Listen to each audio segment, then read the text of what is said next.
Assalamualaikum warahmatullahi wabarakatuh. Balik lagi bersama saya, Rini Oktavianingsih. Pada kali ini kita akan membahas materi transformasi geometri. Untuk itu, kita lihat terlebih dahulu apa saja yang menjadi bagian dari transformasi geometri.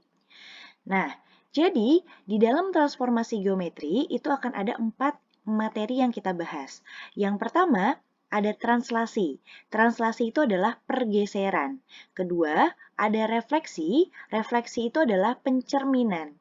Ketiga, ada rotasi. Rotasi itu adalah perputaran. Yang keempat, dilatasi itu adalah perkalian. Untuk itu, kita akan lebih membahas materi kali ini adalah translasi, yaitu pergeseran.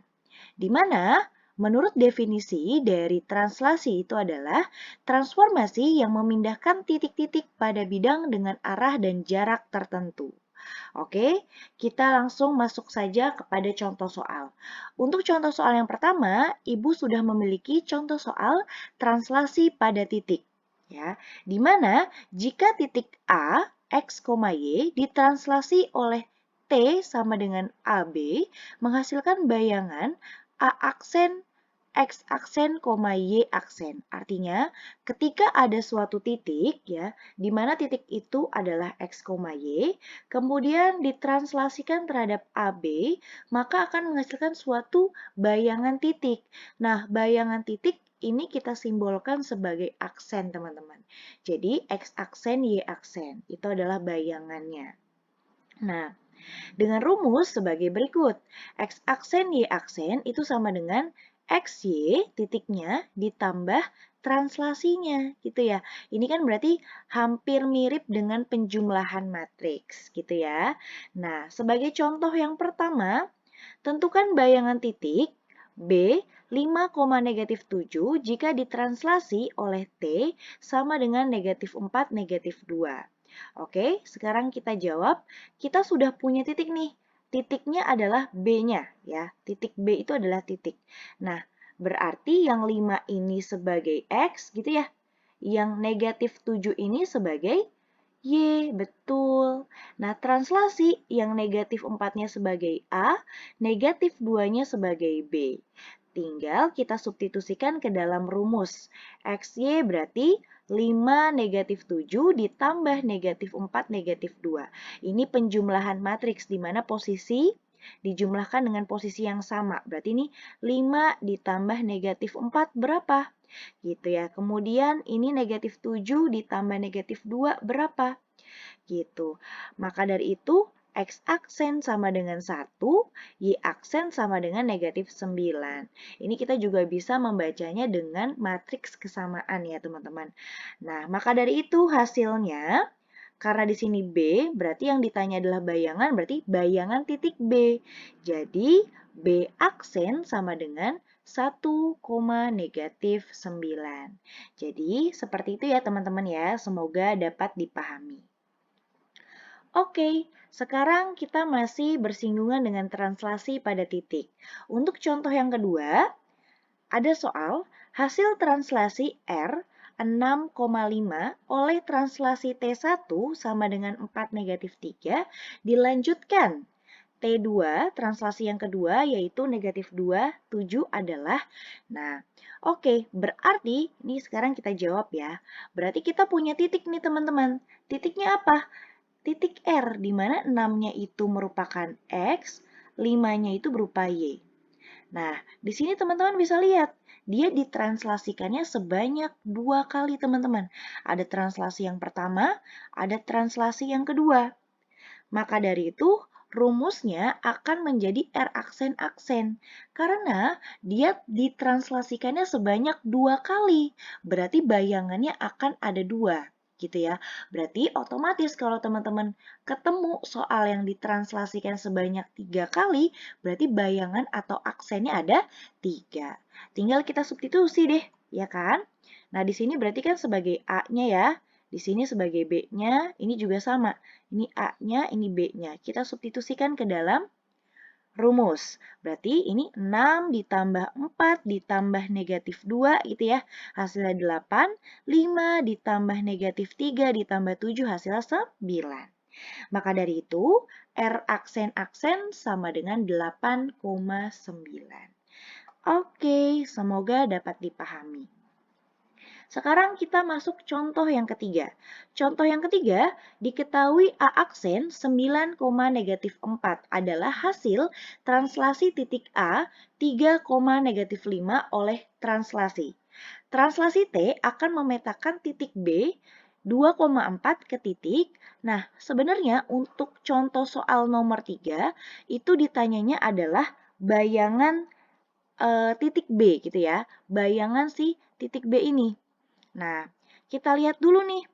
Berarti kan kita punya rumus di mana A aksen sama dengan A ditambah translasi. Di sini belum ada teman-teman. Titik translasinya belum ada. Maka dari itu, ketika kita ingin mencari T, berarti T-nya sama dengan A aksen dikurang A. A aksen yang mana? Ini A aksen. A yang mana? Ini A, gitu ya. Berarti kita substitusikan ke dalam rumus. 9 - 4 dikurang 3 - 5. Gitu ya. Berarti 9 dikurang 3, gitu cara bacanya ya. Terus negatif 4 dikurang negatif 5. Berarti ini jadi positif. Hasilnya adalah 6, 1. Ini baru ketemu titik translasinya. Nah, baru deh kita substitusikan ke dalam rumus mencari bayangan titik B. Nah, di sini B-nya berapa? Ini B-nya kan? Nah, 2,4. Nah, ditambah 61 dari hasil yang tadi kita cari. Berarti 2 tambah 6, 8. 4 tambah 1, 5. Jadi titik atau bayangan titik B itu adalah 8,5 gitu ya. Semoga dapat dipahami. Oke, sekarang kita masuk kepada translasi pada garis. Di mana yang namanya translasi pada garis berarti dia berupa garis, berupa persamaan garis teman-teman. Di mana di sini diminta untuk menentukan bayangan garis. Nah, dengan persamaan garisnya itu adalah 2x dikurang 3y ditambah 4 sama dengan 0, ditranslasi oleh T sama dengan negatif 1, negatif 3. Tentukan hasil translasinya. Nah, yang namanya garis itu berupa persamaan linear dua variabel, di mana ada x, ada y gitu ya teman-teman ya. Dan merupakan pangkat tertingginya adalah 1. Oke, kemudian di sini teman-teman bisa lihat, kita akan jawab ya. Berarti kan jika ada titik A ya, di mana x, y, kemudian ditranslasikan terhadap negatif 1, negatif 3 gitu ya, maka bayangannya akan menjadi x aksen, y aksen. Oke, berarti kita bisa ambil kesimpulan rumusnya akan menjadi seperti ini teman-teman ya. Karena kan kita belum punya titik x sama y-nya. Kita hanya memiliki translasinya, titik translasinya. Berarti x aksen sama dengan x dikurang 1 gitu ya. Kan positif ketemu negatif, negatif. Kemudian y aksennya y ditambah negatif 3, berarti y dikurang 3. Nah, di sini juga teman-teman bisa membacanya dengan menggunakan matriks kesamaan. Pertama, X aksen sama dengan X dikurang 1, gitu ya. Nah, yang kedua, Y aksen sama dengan Y dikurang 3, gitu ya teman-teman ya. Nah, di sini yang kita mau cari itu adalah nilai X dan nilai Y, gitu ya. Ibu ulang lagi. Yang kita ingin cari itu adalah nilai X dan nilai Y. Artinya, nilai X dengan nilai X aksen itu berbeda, teman-teman. Ya, berarti kita ingin mencari nilai X. Berarti boleh nih negatif satunya kita pindahkan ruas. Nah, negatif 1 pindah ruas jadi positif 1.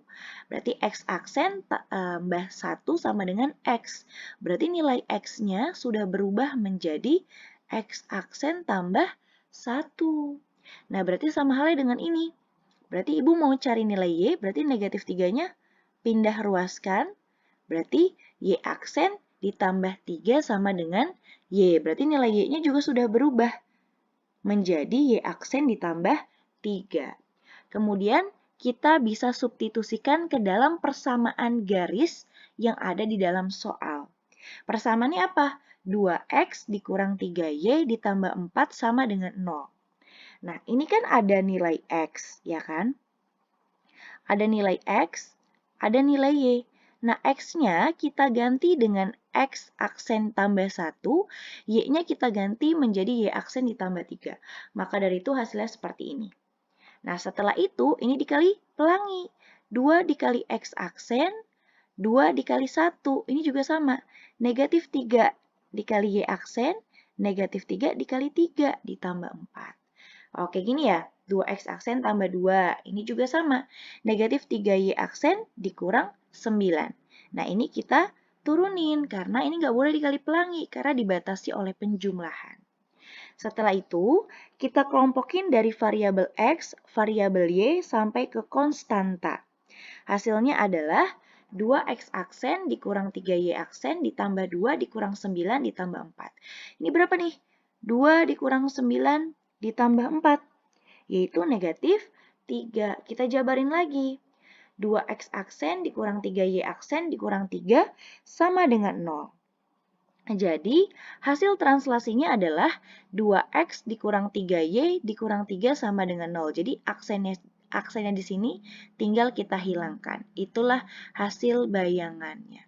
Semoga dapat dipahami materi ini dengan baik dan benar dan ilmunya bermanfaat. Apabila teman-teman ingin bertanya, bisa email Ibu di Rini Oktavianingsih atau teman-teman bisa memfollow Instagram Ibu di Rini Oktavianingsih. Akhir kata dari saya, wabillahi taufiq wal hidayah. Wassalamualaikum warahmatullahi wabarakatuh.